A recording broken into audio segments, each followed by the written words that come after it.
The Jim and Terry Show, getting very political in the Hobbit Hole. Welcome. Jim is away on holidays. You can tune back in a couple of weeks and he'll be back all tanned and fit. In the meantime, stuff is happening in the House of Commons in Canada.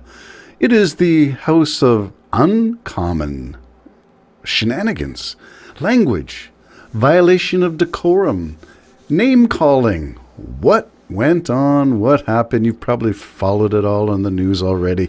Here's a Jim and Terry Show take, and I will take it from two snippets. One, an interview with a Conservative member of Parliament exiting the House of Commons after they all walked out after Pierre Poilievre was ejected for decorum violations, using language that he was asked to retract.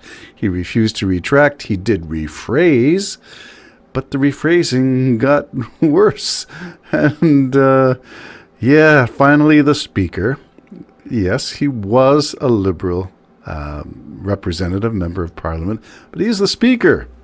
And if you keep calling him a Liberal Speaker, then you are not accepting the history of the Canadian parliamentary system and the role of the Speaker of the House, which is non-partisan. So there are some red flags going off already in the whole way this thing went down. I would encourage you to watch it if you have not seen some of the mainstream media reporting on this. There are recordings of the whole proceedings, which I'm not going to go into. And I have my own take on the whole thing because I did watch it. Not quite as it was happening, but I was getting notices that something was going down in the House of Commons and it did not look good. So let's take a look at it all as it unfolded. It's decorum and parliamentary language violations that two Conservatives were called on. One is the personal attack on the Speaker of the House, and which is inappropriate. There are ways of calling into question your dissatisfaction with the Speaker, but attacking the Speaker of the House personally is not a cricket thing to do. And the second one was, of course, the Leader of the Opposition. And his refusal to withdraw his statement, which was a personal attack. Here's the difference. I can say something about your behavior, that when you shake hands with a Diagolon grouping and meet with them, it is a choice. I didn't say you were a racist son of a beep pig, which, would be the inference from it all, but you don't personally attack the person. You say you state with the facts. You met with Diagolon. You met with a racist. You shook hands with X, Y, and Z. You spoke to X, Y, and Z. You are descriptive in your language. When it violates the rules, it's when you say, you are effing nuts, which is, in effect, if you add up all the Poilievre remarks about Trudeau over these past 2 years since he became leader, it is nothing but personal attack. It is something you can say on the street to your thugs. It is not something you say in the House of Commons, and it certainly does not represent Canada. Mr. Poilievre, you got what you deserved, my friend. Here's the first clip. Member of Conservative caucus leaving the House of Commons. About what happened in there? Can you explain why all of the Conservatives walked out at one point? Yeah, so after 9 years of Justin Trudeau and his NDP Liberal government, we're in a situation where even the NDP government in British Columbia has called for the Liberals to end the Wacko decriminalization policy that they've implemented there that sees drugs like heroin, crack, cocaine, and all orders of illegal substances now being used on playgrounds, transit, coffee shop patios and in hospitals. It's a situation where it's so wacko that nurses who work in hospitals are afraid of breastfeeding their babies when they go home because they're concerned about the crack smoke that they're being exposed to in British Columbia hospitals. So the leader of the official opposition raised the issue of this wacko policy and was ejected by the Liberal speaker for calling it exactly what it is. And so we're not going to stay in proceedings when there's two sets of rules. One set of rules for a prime minister who isn't asked to follow the same rules that the official opposition is. Our job is to ask questions and to hold the government accountable.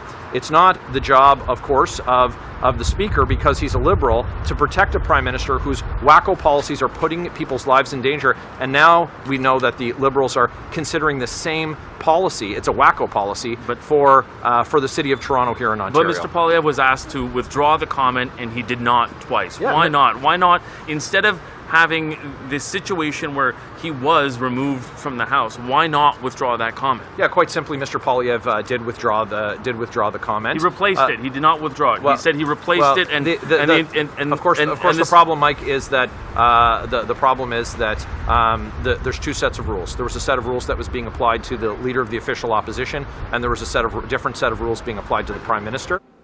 All right, that's the one comment from the reporter being able to grab one of the withdrawing members of the Conservative Party as they exited the House of Commons. How many times did you count, Wacko? Bing, bing, bing, bing. 4 times at least, and that's just one interview. Yeah, so they've got something party line. Maybe they were all prepped for this. Maybe they were all given marching orders. Maybe that's all text that they've got on their cell phones and they consult what they have to say. But it seems pretty lockstep. So it seems to me a totally contrived event. But I'm not sure about that, so we need to find out some more information. So I've got another clip to sort of take a look at it all from the other side. What you witnessed in the House of Commons moments ago is a disgrace. It's a disrespect for our institutions, a disrespect for the Speaker. And let's just recap the last week.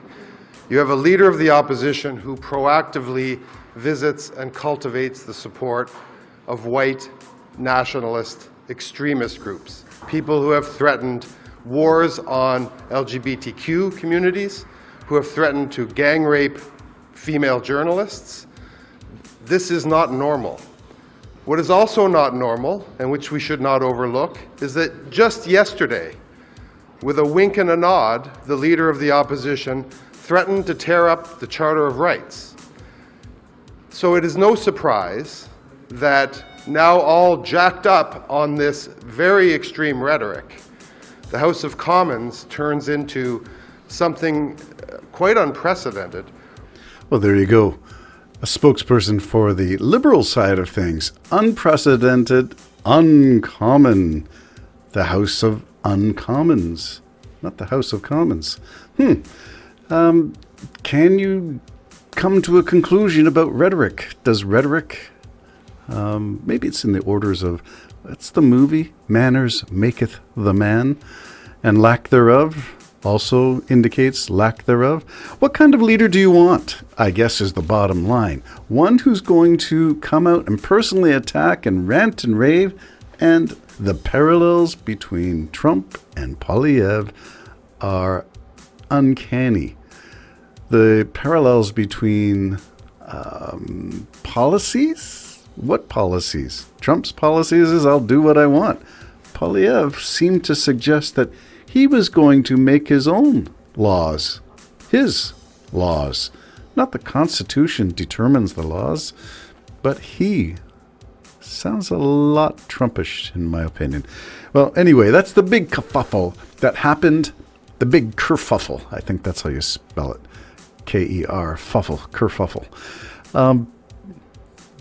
It's almost a fuddle-duddle kind of thing. For those of you who aren't familiar with that fuddle-duddle comes with Pierre Elliott Trudeau, who muttered those words in the House of Commons. Oh, fuddle-duddle under his breath, while responding to a question and listening to, now, I don't know who was the opposition leader at that time. I don't know if it was Joe Clark. I'm not sure. It may predate Joe Clark, the Fuddle Duddle. I'll have to look it up. Let's just say that at least they're not jumping across the aisle and strangling each other, as happens in some parliamentary systems. I'm thinking that we've seen videos, and you can look it up for yourself, of some countries where they take it really seriously and really personally and attack one another. I'm not even sure that I can positively say baseball bats were not involved. But certainly fisticuffs were part of it. It was physical assault, jumping over desks and grabbing people by the shirt collars and throwing them to the floor. Sometimes democracy looks a bit messy, at least if you follow the videos. And I'm wondering whether democracy is really long for this world. If you go to the right, you will find that it slides from center right, which was where the Conservative Party of Canada was, to far right, which is in the realm of the words extremist and racist. And if you go farther, it gets to be libertarian and then anarchy. It gets to be chaos theory over on the far right, and dictatorships. More dictators come from the right. It might be a fair assessment, but truly you can be a person of suspect character in any political stripe. It is not your ideologies that make you something or not. It is your own language, your own demeanor, your own way of conducting yourself, and the way you approach other people with respect or lack thereof. I would suggest name-calling is in the deficit column, a lack thereof. If you are walking out on proceedings, I don't care how passionately you feel, if you walk out, you are being paid by the people of Canada to talk to each other, to negotiate, to shake hands at the end of the day, like we do at sports tournaments. Even though you lose the game and even though you thought the other team played dirty, you still line up with the referee at the mid-pitch and you shake hands. Is that going to be something in Canada going forward, or are we going to go the way of the American system, where you deny the election, you call it out as fraudulent, you name call, you have no policies yourself, but you name call everybody else, and when you get someone disagreeing with you, you yell and scream at them? That seems to be the way we are going. Is it the way of the world? I hope not. The Jim and Terry Show, an empty seat waiting for my good friend Jim upon his return. Take care now. Bye-bye.